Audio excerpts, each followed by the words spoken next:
Contextualizando o Brasil, seu canal de educação e cultura na TV Câmara de Barreiras. O off aqui também, a discussão é boa. O professor Freire, desculpa, né, Freitas, que a gente falou aqui no finalzinho de Paulo Freire, estava falando justamente sobre essa questão de você separar, de você criar escolas, né? E Exato. isso causa uma dificuldade para depois você agregar essas pessoas no final do processo. Discorra um pouquinho, professor, sobre o que você estava falando, e aí a gente retoma já em cima da parte das competências. É que eu falava, Jean, da questão o que é comum, porque 60% do currículo está na Base Nacional Comum Curricular. 40% deve ser incluído através do regionalismo, da cultura, da economia, dos costumes locais. E você colocou na sua pergunta a questão da individualidade. E eu alertei para este risco de você não querer atender inicialmente a individualidade como se houvesse um currículo individual. Não existe. A individualidade é aquela questão de você analisar cada educando, na sua individualidade, em que ponto ele está entrando no currículo, qual é a capacidade que ele já tem. Mas a educação deve primar pela base. E como um produto dessa abordagem, que essencialmente é freiriana, eu fiz em off ainda, e refaço agora, a questão de que a educação nacional, o Sistema Nacional de Educação, começou a criar educações.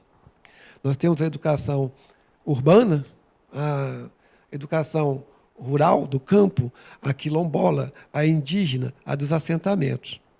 Então, é um risco que presta um certo desserviço à educação.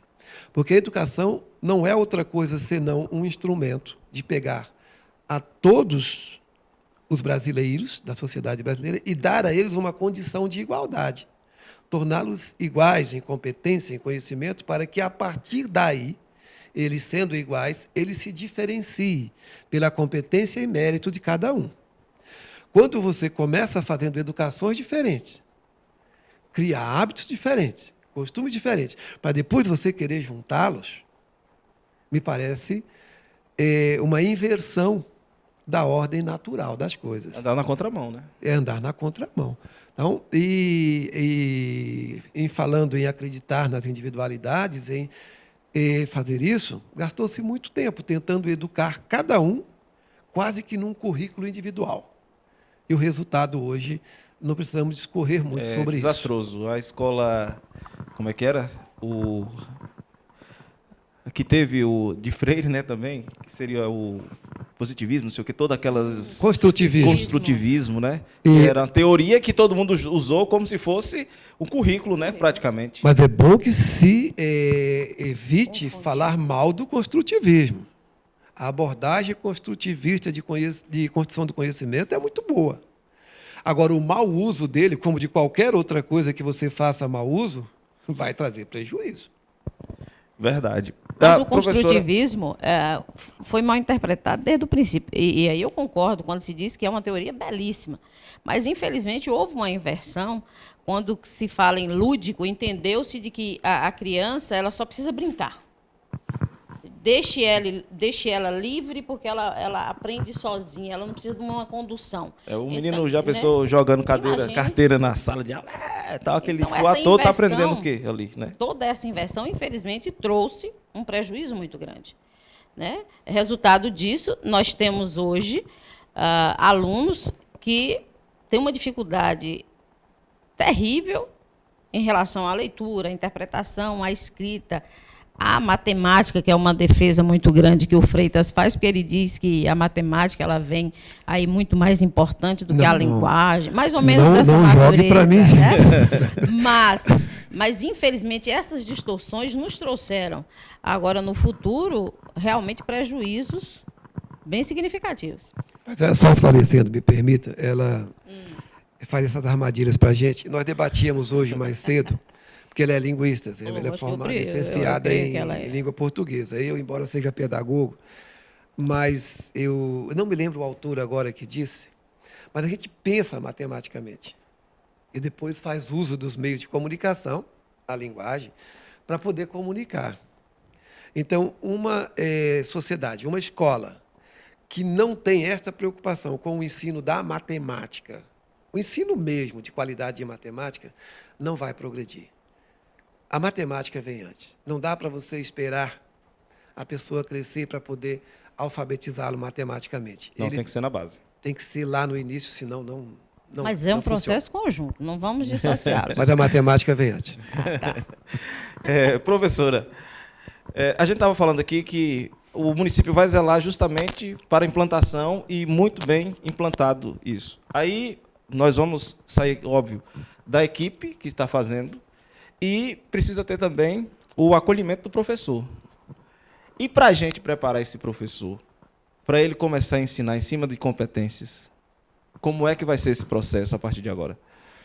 Esse processo ele já se iniciou agora no final de 2018 e vai se estender por todo 2019 com alguns encontros que nós teremos e dar-se-á também nas coordenações pedagógicas, porque é um momento de estudo.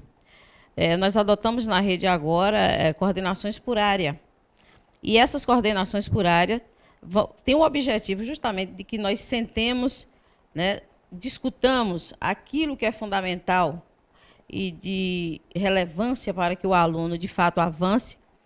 E pensamos também, e é um desejo nosso que se realize efetivamente, que a cada 15 dias, o Freitas não gosta muito do nome formação, né? Mas, de fato, nós estaremos num processo de formação, porque é algo novo, que vai exigir muita leitura, que vai exigir... Discussões já houve, né? A questão agora é como implementar, como fazer esse currículo dar certo. E ele precisa dar certo. Nós temos a perspectiva de fazer uma educação que, de fato, nos traga um indivíduo que lê, que escreve, que interpreta, que sabe fazer conta. Só para complementar a fala dela, que foi bastante clara, não se está começando a trabalhar com o currículo por competência agora. A teoria do currículo por competência já é bem antiga, o nosso quadro de docentes e de gestores já a conhece. O que há é um documento novo, né? Você tem a Base Nacional Comum Curricular, a partir dela nós construímos a nossa proposta curricular municipal, de maneira que cada escola não está órfã. O que é que eu preciso trabalhar? Está lá na proposta curricular. Para cada período letivo, está lá o conteúdo que deve ser ensinado, certo? Tanto já o regionalizado quanto o comum. Claro que ainda sobra espaço para o professor não... Ele tem sempre espaço para poder acrescentar alguma coisa, que é a liberdade de docência, a liberdade de cátedra, que a gente diz. Mas é bom que as pessoas entendam que tem uma lei de 2008, Lei 11.738, que é um dos sustentáculos da qualidade tão desejada que estamos atrás de construir na educação. O nosso professor reclamava muito, e ainda alguns municípios continuam reclamando porque isso não foi atendido. Barreiras atende, que faltava a ele tempo para ele estudar. Então, a Lei 11.738, uma lei federal, determinou que cada docente tenha 1/3 do tempo dele. Eu tenho 20 horas por semana, 1.200 minutos. É isso? 400 minutos é para estudar. Então, que é o tempo de coordenação ao qual referiu a Aldeci.